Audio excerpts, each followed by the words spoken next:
الحمد لله رب العالمين والصلاة والسلام على سيد الأنبياء والمرسلين وعلى آله وأصحابه أجمعين.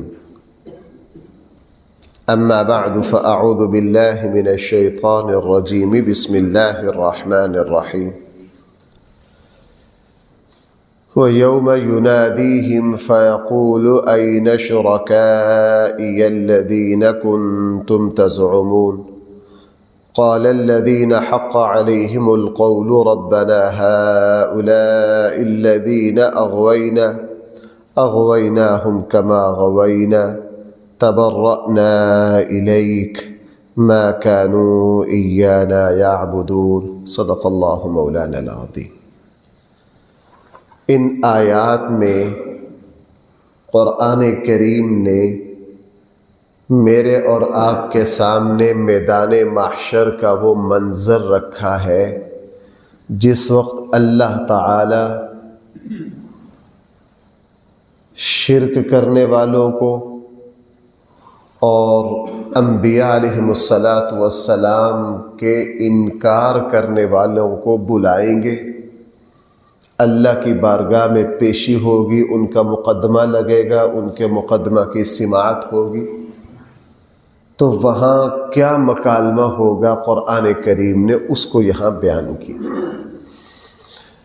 جو لوگ اللہ کے ساتھ شرک کرتے ہیں، چاہے وہ ذات میں کسی کو شریک کرنا ہو جیسے یہودیوں نے کیا، عیسائیوں نے کیا، اور سب سے بدترین شرک میں ہندو ہیں، اور مشرکین مکہ جو تھے وہ بھی یہی تھے. اللہ کے ساتھ ایک نہیں، چار نہیں، پتہ نہیں سینکڑوں کے اعتبار سے خداؤں کو شریک کیا، اور آج بھی ایسے لوگ پائے جاتے ہیں. چاہے وہ اللہ کی صفات میں کسی کو شریک کرے، چاہے اللہ کی صفات میں ان کو بلایا جائے گا. اللہ تعالیٰ فرمائیں گے وَيَوْمَ يُنَادِيهِمْ. لوگوں آپ اس دن کو یاد کرو، مد نظر رکھو. يُنَادِيهِمْ، جس دن اللہ تعالیٰ آواز دیں گے ان لوگوں کو. فَيَقُولُ، پھر فرمائیں گے، پھر ان سے پوچھیں گے أَيْنَ شُرَكَائِي، میرے شریک کہاں ہیں، میرے مد مقابل کہاں ہیں، کہاں ہیں وہ تمہارے اپنے گھڑے ہوئے خدا، کہاں ہیں جن کو تم پکارتے تھے، کہاں تھے، کہاں ہے وہ جن کو تم میرے مقابلے پر لاتے تھے، ان کے حلال کو حلال، ان کے حرام کو حرام سمجھتے تھے، کدھر ہے وہ؟ الذین کنتم تزعمون، جن کے بارے میں تم نے خود اپنی طرف سے گمان کر لیا تھا، ان کو بلاؤ.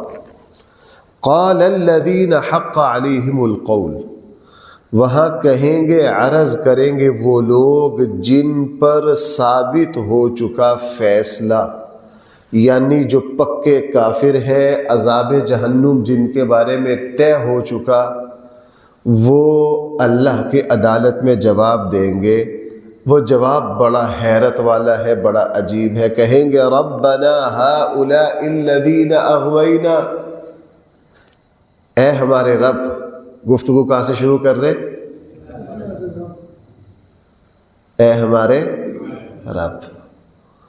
اور بھائیوں، میں پورے قرآن کریم میں شیطان کے جہاں جہاں اللہ سے مکالمے ہیں نا، آپ وہ کھول کے دیکھو، شروع کہاں سے کر رہا ہے؟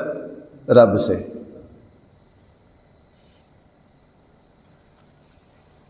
کس سے بھائی شروع کر رہا ہے؟ خلقتنی من نار، آپ نے مجھ کو پیدا کیا کس سے؟ یہ کون کہہ رہا ہے؟ انشاءاللہ اس جمعے میں یہی موضوع ہے کہ الحاد اور سیکولر ذہن کیا ہے، اللہ کے وجود پر کیا ثبوت ہے. یہاں آپ سے ایک نقطہ عرض کروں جو میں اس جمعے کی تقریر کے ابتدا میں عرض کروں گا.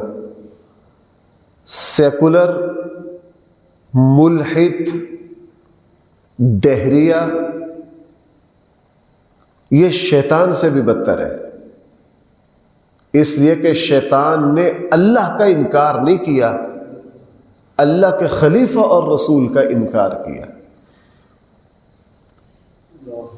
شیطان نے بھائی اللہ کا انکار، اس نے اللہ کی خدائی میں جھگڑا نہیں کیا، اس نے کہا جی خلیفہ مٹی سے پیدا کیا ہوا آپ کا نہیں بنے گا، خلیفہ وہ ہے جس کو آپ نے آگ سے خلقتنی۔ اس لیے جہاں بھی شیطان کے اللہ سے مکالمے ہیں، کسی جگہ بھی وہ اللہ کی خالقیت کا انکار نہیں کرتا۔ خلقتنی من نار وخلقتہ، اور جہاں مہلت مانگنے کی باری آئی وہاں بھی کہا کہ اے میرے رب مجھے قیامت کے دن تک کی کیا مہلت دے دے، کیا کہا؟ اے میرے جگہ جگہ جگہ جگہ۔ تو اللہ تعالیٰ ان سے پوچھیں گے بھئی وہ کدھر ہے جو دنیا میں تم جن کو میرا شریک کرتے تھے، میری جگہ تم نے الہ بنایا، یہ فلاں خیر اور شر فلاں، اولاد فلاں دیتا ہے، رزق فلاں دیتا ہے، تو وہ جب گفتگو شروع کریں گے کہیں گے ربنا، اے ہمارے رب، ہؤلاء الذین اغوینا، یہ ہیں وہ لوگ جنہوں نے ہمیں گمراہ کیا، یہ ہیں وہ لوگ جنہوں نے ہمیں، ہر بندہ اپنے اپنے شیطانوں کا تذکرہ کرے گا، اغویناہم کما غوینا، ہم نے ان کو گمراہ کیا جیسا کہ ہم خود گمراہ ہوئے۔ بھائی ذرا دیکھنا، اللہ پوچھے گا میرے شرکاء کدھر ہے؟ تو جن لوگوں نے گمراہ کیا ہوگا وہ آئیں گے، جنہوں نے یہ کہا ہوگا فرعون جیسے نے انا ربکم الاعلی، میں تمہارا، بھائی شیطان نے، فرعون نے کہا تھا کہ نہیں، فرعون جیسے سارے آ جائیں گے۔ اللہ ان سے پوچھیں گے ہاں جی، وہ 1 منٹ میں اعتراف کریں گے، وہ کہیں گے اغویناہم، اے اللہ جیسے ہم نے ان کو گمراہ کیا، کس طرح؟ چونکہ ہم خود گمراہ تھے ہم نے ان کو بھی کیا کر دیا۔ یعنی وہاں اعتراف ہی اعتراف ہے، وہاں کسی کے پاس کوئی دلیل ہے۔ اور بھائی یہ تو میں مسلسل تفسیر میں جگہ جگہ آپ حضرات کی توجہ دلاتا ہوں کہ وہاں ہر کوئی سچائی کا اعتراف کرے گا، لیکن وہ اعتراف کرنے کا موقع اس وقت ان کے ہاتھ سے نکل چکا ہوگا، سب نے سب کچھ ماننا ہے۔ اب وہاں وہ صاف کہیں گے اغوین، ہم نے ان کو گمراہ کیا جیسا کہ ہم خود گمراہ تھے۔ اب وہاں ہر کوئی کہہ رہا جی میں گمراہ تھا، میں غلط تھا، مجھ سے غلطی ہو گئی، لیکن وہاں کا اعتراف اللہ کے یہاں کوئی معتبر نہیں۔ اعتراف وہ ہے جو بندے نے یہاں کر لیا۔ تبرأنا الیک، وہ کہیں گے اے اللہ ہم ان سے بری ہیں، ما کانوا ایانا یعبدون، اور جن کی عبادت کی جائے گی وہ کہیں گے نہیں تھے یہ ہماری عبادت کرنے والے، انہوں نے اپنی رائے کو دیکھا، اپنی پسند کو دیکھا۔ بھائی کس کو دیکھا؟ اپنی پسند کو دیکھا۔ مثلا حضرت علی حجویری رحمہ اللہ کی بارگاہ میں حاضر ہوں گے، وہ کہیں گے اے میرے اللہ میں نے نہیں کہا کہ میری قبر کے اوپر 24 گھنٹوں میں 2-2 ہزار چادریں چڑھاؤ، میں نے نہیں ان کو کہا، مجھے تو پتہ ہی نہیں، مجھے تو پتہ ہی نہیں، میں نے نہیں کہا کہ جی میری قبر پر سجدہ کرو، میں نے نہیں کہا۔ یہ جتنے اولیاء اللہ ہیں یہ سارے اللہ کے مقرب بندے ہیں، خود انہوں نے ایسے کام۔ اب شاہ عبد القادر جیلانی رحمہ اللہ کی زندگی پڑھ لو، خود تو بہت اونچے درجے کے اللہ کے ولی ہے، بہت بڑے متبع سنت ہے، ساری زندگی اللہ کی توحید پر گزاری، ساری زندگی اللہ کی توحید پر گزاری۔ خود تو ان حضرات نے یہ کام، یہ کہیں گے ما کانوا ایانا یعبدون، اے اللہ یہ ہمیں نہیں پوج رہے تھے، یہ اپنی خواہش، اپنی پسند، اپنی رائے کو پوج رہے تھے. یعنی ان کا ہماری عبادت کرنا کسی نظریہ پر مشتمل نہیں تھا، بس اپنی پسند پر، اپنے مفاد پر. بھائی کس پر؟ اپنے مفاد پر، اپنی پسند پر. بہت سارے کام، بھائی توجہ کرنا ذرا، بہت سارے کام دیکھنے میں عبادت ہوتے ہیں، لیکن ہماری وہاں عبادت کی نیت نہیں ہوتی. ہم وہاں اپنے رواج، اپنی رسم، اپنی پسند پوری کر رہے ہوتے. اب دیکھو نا، ایک صاحب عمرے پر جا رہے ہیں، اس نے شادی حال میں سب کو 300 بندے کا کھانا ہے. کدھر جا رہے ہیں؟ عمرے پر. 300 بندے کا کھانا ہے جی. حج پر جا رہے ہیں. میں نے آپ کو سنایا تھا، میرے لیے حیرت کی بات تھی وہ، تو پھر مجھے بعد میں پتہ چلا. میں نے ایک دوست کہنے لگے جی شاہ مفتی صاحب آپ کا وقت چاہیے شادی حال میں فلاں. میں سمجھا نکاح ہے. بھائی میں کیا سمجھا؟ میں نے کہا ٹھیک ہے. اور میں جب شادی حال میں پہنچا، میں صورتحال دیکھی، میں کہا یار یہ ماحول تو نکاح والا نہیں ہے، یہ کیا ہے؟ کہنے لگے جی میرے والدین حج پر جا رہے ہیں. میں کہا پھر کیا ہو گیا؟ کہنے لگے جی ہم نے اس کی دعوت کی ہوئی ہے. اب وہاں کم سے کم 300 سے 350 بندہ. بھائی کتنا بندہ؟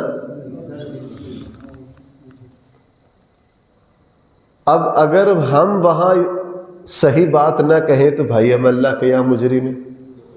میں نے حج کے ساری باتیں کرا کے آخر میں نے 5 منٹ یہ بات کہہ دی. میں نے کہا بھائی ماشاءاللہ آپ حج پر جا رہے ہیں، اللہ تعالیٰ برکت دے. یہ جو کچھ کر رہے ہیں یہ حج کا حصہ نہیں ہے، بس آپ کی مہربانی، اس کو دین اور سنت سمجھ کے نہ کرنا. لوگوں کو کہو یہ رسم ہے، ہماری فضول خرچی ہے. اس کو حج کا حصہ، اللہ کے نبی نے اس کو حج کا حصہ نہیں بنایا. اللہ کے نبی کا کوچ یہ ہے حج کے لیے. حجۃ الوداع آیا، تمام اس وقت کے عالم اسلام میں پیغام بھیج دیا، میں اس سال حج پر جا رہا ہوں، ہر کوئی کوشش کرے میرے سال حج پر جانے کی. یہ اعلان کس نے کیا؟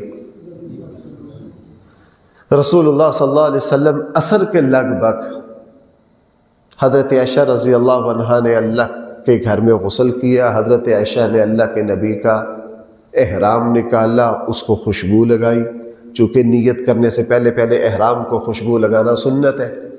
رسول اللہ صلی اللہ علیہ وسلم عصر کے لگ بھگ مدینہ منورہ سے نکلے، پورا لشکر ساتھ نکلا، ذوالحلیفہ پہنچ گئے، وہاں قیام کیا، رات وہاں ٹھہرے اللہ کے نبی، تاکہ ساری رات قافلے آتے رہے وہاں. صبح کو رسول اللہ صلی اللہ علیہ وسلم نے سب کے سامنے وہاں غسل کیا تاکہ سارے لوگ طریقہ سیکھ لیں. احرام باندھا، نیت کی، اور قافلے چلنا شروع ہو گئے. یہ رسول اللہ صلی اللہ علیہ وسلم کا طریقہ. تو یہ کہیں گے ما کانوا ایانا یعبدون، یہ نہیں تھے ہماری عبادت کرنے والے. یعنی ظاہراً تو ان کی رنگ ڈھنگ عبادت کا تھا، لیکن اندر ان کا مقصد کیا تھا؟ اپنی خواہش. میں دیکھو بھائیو، ہم یہ باتیں اصلاح کے لیے کہتے ہیں، یہ باتیں اصلاح کے لیے کہتے ہیں. ایک جگہ جانے کا اتفاق ہوا، 2 خاندانوں کی سیاسی لڑائی، دونوں مسجدیں بنا رہے ہیں، ایک گاؤں کے اس طرف، ایک گاؤں کے اس طرف. اب میں وہاں سوچتا جا رہا تھا کہ میں یہاں کیا بیان کروں. گاؤں میں داخل ہونے سے پہلے وہ جب مجھے گاڑی پر لینے آئے، انہوں نے بتایا، تو میں نے دیکھا کہ بڑی پیاری مسجد بن رہی ہے. میں نے کہا یار اس کا نہیں جی، وہ آگے والی ہے. باتوں باتوں میں میرے سامنے صورتحال آ گئی کہ آپس کا سیاسی جھگڑا ہے، 2 خاندان اس گاؤں میں آباد ہے، دونوں مقابلے پر مسجد بنا رہے ہیں. وہ ادھر بنا رہے ہیں گاؤں سے اس طرف وہ. میں نے کہا چلو اسی بہانے اللہ نے مجھے موضوع بھی دے دیا کہ کیا بیان کرنا ہے. اسی بہانے اللہ نے، اور ہمارا کام نصیحت کرنا ہوتا ہے، کوئی چڑھانا اور طنز اور چوٹ یہ کوئی دین کا طریقہ نہیں ہے۔ دین کا طریقہ حکمت سے، نرم میٹھے الفاظ میں خیرخواہی کے ساتھ نصیحت کرنا۔ اب میں نے وہاں پورا گھنٹہ اس موضوع پر بیان کیا، اللہ تعالیٰ کے یہاں اسی عمل کا بدلہ ہے جو اللہ کے لیے کیا جائے، جو کس کے لیے کیا جائے؟ اللہ کے لیے کیا جائے۔ جو کام اللہ کے لیے نہیں کیا، اللہ کے یہاں کوئی بدلہ نہیں۔ میں نے وہاں ایک مثال دی، غزوہ احد میں ایک شخص آئے اور بہادری کے جوہر دکھائے، صحابہ اکرام حیرت زدہ ہو گئے کہ یہ تو مشرک کافر ہے، یہ ہمارے ساتھ کیسے آ گیا؟ صحابہ کا ساتھ دیا، کس کا ساتھ دیا؟ صحابہ اکرام کا ساتھ دیا۔ سارے حیرت زدہ ہو گئے کہ یہ تو کافر ہے تو ہماری برادری کے ہے، لیکن ہے کیا ہے؟ کافر۔ خود بھی بڑے شدید زخمی ہوئے۔ صحابہ کرام سمجھے شاید اچانک مسلمان ہو گئے ہوں۔ جب ان کو سنبھالا، پوچھا بھئی آپ مسلمان ہو گئے جو ہماری مدد کے لیے آئے ہو؟ اس نے کہا نہیں میں کوئی مسلمان نہیں ہوا، وہ تو تم میری برادری کے ہو، میں تو برادری کا ساتھ دینے آیا ہوں۔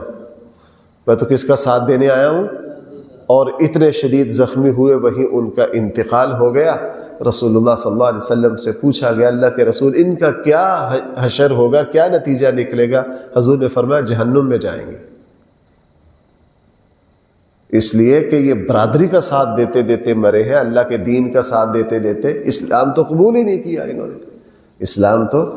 اس لیے یہ قرآن کا جملہ بہت حکمت آمیز ہے کہ ایسا نہ ہو کہ ہم کسی عبادت کو ذاتی مقصد کے لیے کر رہے ہوں، وہاں عبادت پھر عبادت نہیں رہتی، وہاں عبادت ما کانوا ایانا یعبدون۔ وقیل ادعوا، اور ان سے کہا جائے گا اللہ کی طرف سے ادعوا شرکاءکم، تم اپنے شریکوں کو بلا لو، پکارو ان کو، آواز دو۔ فدعوہم، یہ ان کو پکاریں گے، فلم یستجیبوا لہم، تو وہ آگے سے ان کو جواب نہ دیں گے، کیوں؟ وراء العذاب، سامنے عذاب دیکھ رہے ہوں گے۔ یہ مختلف مرحلے ہیں، کہیں شریک جواب دیں گے، کہیں شریک جواب نہیں دیں گے، مختلف کیفیت ہے۔ یہ وہ کیفیت ہے جس وقت میدان محشر میں جہنم کو سامنے لایا جائے گا اور اللہ تعالیٰ اس وقت پوچھیں گے ہاں کون ہے میرا شریک؟ تو چونکہ جہنم سامنے ہے پھر کسی کی جرت نہیں ہوگی۔ لو انہم فلم یستجیبوا لہم، تو یہ ہرگز جواب نہ دیں گے پکار گا، وراء العذاب، اور یہ عذاب کو دیکھ لیں گے۔ لو انہم کانوا یہتدون، کاش یہ لوگ دنیا میں ہدایت کو قبول کر لیں۔ یہ تو تھے اللہ کی توحید کے بارے میں۔ اب اللہ تعالیٰ رسول کے بارے میں سوال کریں گے۔ بھائی قبر میں بھی 3 سوال کیا ہے؟ من ربک، من نبیک، ما دینک، یہ وہی بات۔ تمہارے رب کون ہے؟ جو مومن ہوگا وہ فوراً کہے گا ربی اللہ، میرے پالنے والے تو میرے اللہ۔ اور مسند بزار کی حدیث ہے، رسول اللہ صلی اللہ علیہ وسلم کا نام لے کے پوچھیں گے من نبیک، تیرے نبی کون ہے؟ وہ فوراً کہے گا میرے نبی محمد صلی اللہ علیہ وسلم ہے، میرا دین اسلام ہے۔ میرا دین کیا ہے؟ اسی میدان محشر میں بھی یہی سوال ہے۔ وَيَوْمَ يُنَادِيهِمْ، اور آپ اس دن کو بھی مد نظر رکھے، یاد کیجئے، یُنَادِيهِمْ، جس دن اللہ کافروں کو آواز دیں گے، فَيَقُولُ، پھر فرمائیں گے اور پوچھیں گے مَاذَا أَجَبْتُمُ، تم نے رسولوں کو کیا جواب دیا؟ تم نے رسولوں کو کیا جواب دیا ہے؟ فَعَمِيَتْ عَلَيْهِمُ الْأَنْبَاءُ، ان کی ساری خبریں، ساری باتیں، ساری دلیلیں، ساری بحثیں گم ہو جائیں گے اس دن۔ فَهُمْ لَا يَتَسَاءَلُونَ، ایسے مبہوت زدہ ہو گئے کہ آپس میں ایک دوسرے کو بھی پوچھ نہ سکیں گے، یعنی ایسے ان کی مت ماری جائے گی، ایسے حواس کام کرنا چھوڑیں گے، ان کی بولتی ایسے بند ہوگی، ایسا خوف طاری ہوگا کہ آپس میں بھی ایک دوسرے سے نہیں پوچھ سکیں گے، کسی کو وہاں کچھ سمجھ نہیں آئے گی۔ اور بھائی میدان محشر تو بہت سخت مرحلہ ہے۔ اللہ معاف فرمائے، دنیا میں بڑی بڑی بد زبانی کرنے والے جب بڑھاپے اور موت کے اثرات میں آتے ہیں تو بھائی زبانیں بند ہو جاتی ہیں کہ نہیں؟ زبانیں بند ہو جاتی ہیں۔ میں نے ایک شخص کے بارے میں ایک صحافی نے مضمون لکھا تھا، ایک بڑے بے لگام، ساری زندگی اس نے اسلام اور دین کے خلاف لکھا۔ اس کے انتقال پر ایک صاحب نے مضمون لکھا کہ میں پرسوں ہسپتال ان کی خیر خیریت پوچھنے گیا تو انہوں نے دوڑے لفظوں میں ان کی ساری بے بسی بیان کر دی کہ یہ بندہ ساری زندگی اس کی زبان سے نہ دین محفوظ تھا نہ اللہ محفوظ تھا، اب ہسپتال میں جو کیفیت تھی ساری رعونت ختم، ساری فرعونیت ختم۔ ساری فرعونیت بھائیو، انسان ویسے ہی بڑھ کے مارتا ہے، اس کو ایک جھٹکا لگے نا تو ہاں یہ کمزور بڑا ہے، ویسے ہی اس کو بڑی بڑی باتیں آتی ہیں، اس کو ویسے ہی بڑی بڑی میں انج کر دیاں گا تے میں اونج کر دیاں گا، ایک جھٹکا لگتا ہے تو اس کا انج اور اونج سارا غائب ہو جاتا ہے۔ اس کا سارا کیا ہو جاتا ہے؟ غائب ہو جاتا ہے، اس کو کوئی سمجھ نہیں آتی۔ یہ بہت کمزور ہے، بہت کمزور ہے۔ تو میدان محشر میں ان کو کوئی بات نہیں آئے گی۔ محشر تو بہت خوفناک مرحلہ ہے، یہ تو اللہ دنیا میں ہلکا سا جھٹکا دیتا ہے جناب، وہ جاتی ہے فرعونیت، وہ جاتی ہے بڑی بڑی باتیں، وہ جاتے ہیں بڑے بڑے دعوے، انسان بے بسی کی تصویر بن جاتا ہے، انسان بے بسی کی تصویر بن جاتا ہے، انسان عجز کا مجسمہ بن جاتا ہے۔ ہاں، اس کی لاچاری دیکھی جائے، یہ ایسا آپ نے دیکھا نہیں۔ میں نے آپ کو سنایا تھا جنرل قذافی جیسے لوگ جن کی رعونت، تو میں نے ویسے ایک کا نام لے دیا، بڑے بڑے دیکھ لیجئے، جب آخری وقت میں مرے ہیں تو کس طرح بے بسی میں، کس طرح زمین نے بھی ان لوگوں کو پناہ نہیں دی۔ فرعون کو دیکھ لیجئے کس قوت اور رعونت کے ساتھ آیا تھا، اللہ نے خاک میں ملا دیا۔ بہرحال قرآن کریم نے ارشاد فرمایا فَأَمَّا مَن تَابَ۔ ہاں، اب یہاں یہ بحث مکمل ہو رہی ہے اور آگے قرآن کا اسلوب تبدیل ہو رہا ہے، بیان دوسرے رخ پر جا رہا ہے۔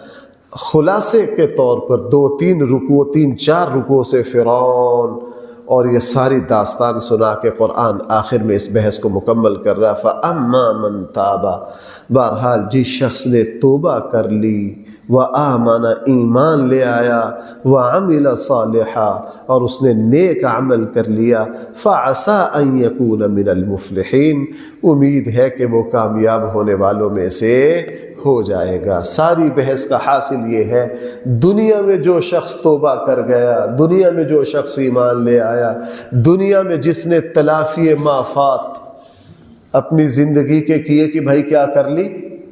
تلافی مآفات۔ ہمارے جو بڑے بڑے اہل علم تھے نا، اپنی زندگیوں کے آخر میں، استھانوی رحمہ اللہ کی زندگی کا جب آخری زمانہ آیا نا، بالکل بڑھاپے پر پہنچ گئے، تو ان کا ماہانہ رسالہ نکلتا تھا جو پورے بر صغیر میں جاتا تھا، اس کے آخر میں ایک مضمون لکھا تلافی مآفات۔ اس کا عنوان کیا تھا؟ تلافی مآفات۔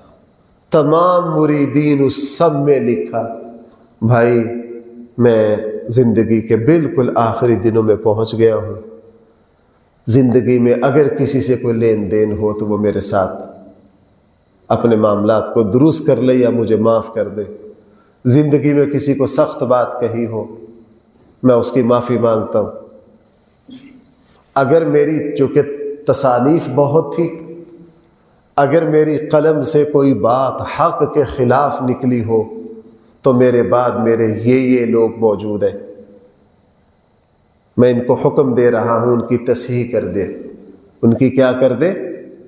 اور یہ بڑے بڑے، میں صرف ایک نہیں، میں دسیوں امت کے بڑے بڑے علماء کے بارے میں جانتا ہوں، وہ یہ لکھ کر گئے کہ میری تصانیف بہت ہے، میں اپنے بعد ان کو مقرر کر رہا ہوں، کوئی بات دین کے خلاف میری تصانیف میں دیکھیں تو اس کو کیا کر دے، اس کو ختم کر دے، اس کو حذف کر دے، اس کو میری غلطی سمجھے. اس کو کیا سمجھے؟ میں علامہ سید سلیمان ندوی پاکستان کے بانیوں میں سے، ان کی سیرت النبی اردو میں سیرت پر سب سے عظیم کام ہے. بڑھاپے میں مفتی شفیع صاحب رحمہ اللہ سے کہا کہ آپ ذرا نا میری سیرت پر نظر ڈالو، کہیں کوئی بات حقیقت کے خلاف ہو یا ادب کے خلاف ہو تو ذرا اس کو ٹھیک کر دو. علماء نے ایک جگہ ان کی توجہ دلائی کہ آپ نے صحابی رسول کا یہ جو تذکرہ کیا نا، جو جمعے میں عرض کر رہا تھا، مجھے اس جمعے کا پتہ تھا کہ یہ تھوڑا سا کیا ہونا ہے، بھاری ہونا ہے. بھائی کیا ہونا ہے؟ کیوں؟ ہمارے یہاں صحابہ اکرام کی بے ادبی سکھا دی گئی ہے. صحابہ اکرام کی بھائی کیا سکھا دی گئی ہے؟ تو مفتی شفیع صاحب رحمہ اللہ نے سیرت میں ایک جگہ علامہ سید سلیمان ندوی کی کو نشاندہی کی کہ یہاں صحابی رسول کا جو تذکرہ کیا ہے آپ نے، وہ الفاظ صحابی کے شایان شان نہیں ہے. آج بھی سیرت النبی کھول کر دیکھو، وہاں الفاظ بھی علامہ سید سلیمان ندوی نے، حالانکہ پاکستان آنے میں تو آ کر تو وہ صرف چند سال جیے نا، بالکل بوڑھے تھے، الفاظ بھی ٹھیک کیے اور نیچے حاشیہ میں لکھا، مجھ نالائق سے بڑے سخت الفاظ اپنے بارے میں لکھے کہ ایک صحابی رسول کے بارے میں یہ لفظ نکل گئے جو ادب کے خلاف تھے، میں ان کو حذف کر رہا ہوں، اللہ میرے گناہ کو معاف کرے. اللہ میرے گناہ کو کیا کرے؟ اس کو کہا قرآن یہی تلافی معافات. اسی کو اگر قرآن کی زبان میں بولا جائے، تابا فاما من تابا، جس شخص نے رجوع کر لیا، جو واپس پلٹ آیا، جو کیا کیا. یہاں مرزا صاحب ڈاکٹر غلام جیلانی ہے نا ان کا نام، جنہوں نے 2 اسلام 2 قرآن کتاب لکھی. شروع میں ایسے گمراہ ہوئے، کتاب لکھ ماری 2 اسلام. کیا وہ کہتے ہیں یہ متضاد دین ہے، ادھر کچھ کہتا ہے ادھر کچھ کہتا ہے. پھر ایک کتاب لکھ ماری 2 قرآن. کیا؟ قرآن پر اعتراضات کی بھرمار کی، گمراہی کی آخری حد تک چلے گئے. زندگی کے آخری حصے میں واپس پلٹے. آخری حصے میں کیا کیا؟ واپس پلٹے. پھر ساری زندگی اسلام اور قرآن کے خلاف جو اعتراضات کیے، خود ہی پھر ان کا جواب لکھا اور اپنی تمام گمراہی سے توبہ کی. اپنی تمام، اور اس درجے کے لکھنے والے کم ہیں جن کو توبہ نصیب ہوئی ہے. بھائی میری بات سمجھ پا رہے ہیں؟ کم ہے جن کو کیا نصیب ہوئی ہے. ہاں، لیکن بھائی وہ اللہ بہت مہربان ہے. ساری زندگی جو اللہ کی بے ادبی اور توہین کرتا رہا ہے، لیکن جب اس نے فوراً رجوع کیا تو بھائی اللہ اس کے رجوع کو فوراً قبول کر لیتے ہیں کہ نہیں. فَأَمَّا مَن تَابَ، بہرحال جس شخص نے توبہ کی، وَآمَنَ، ایمان لے آیا، وَعَمِلَ صَالِحًا، اور نیک عمل کیا، فَعَسَىٰ أَن يَكُونَ مِنَ الْمُفْلِحِينَ، امید ہے وہ کامیاب ہونے والوں میں سے ہو جائے گا. اللہ تعالیٰ مجھے اور آپ کو صحیح سمجھ عطا فرمائے.